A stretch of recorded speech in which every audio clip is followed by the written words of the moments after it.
Branle-bas de combat au sein de l'établissement public foncier des Yvelines, il s'estime menacé. La semaine dernière, un amendement a été présenté à l'Assemblée nationale avec en premier alinéa ce qui sonne comme une douche froide.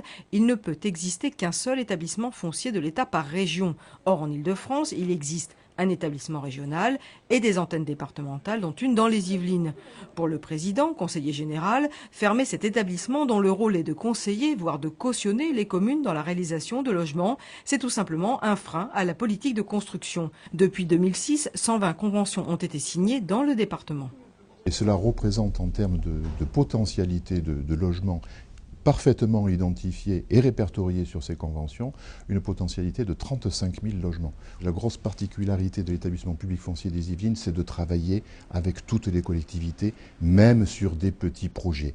À peu près 20%, pas plus, des dossiers que nous traitons sont du niveau de ceux qui sont traités au niveau de la région. C'est-à-dire que 80 n'auraient jamais vu le jour. Pour les conseillers généraux socialistes, cette inquiétude n'a pas lieu d'être. L'EFPI est un outil qui a fait ses preuves, mais ce débat se doit de poser une autre question.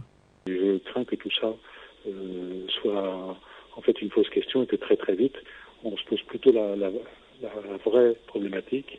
Est-ce qu'il vaut mieux pas avoir une bonne coordination entre le niveau départemental et le niveau régional? En un mot, tout cela n'est à mon sens qu'une tempête dans un verre d'eau. Une tempête dans un verre d'eau, les salariés de l'établissement public foncier des Yvelines en sauront plus le 4 octobre lors de la réunion de la commission mixte paritaire. Si la fermeture devait intervenir, cela se ferait dans les 18 mois.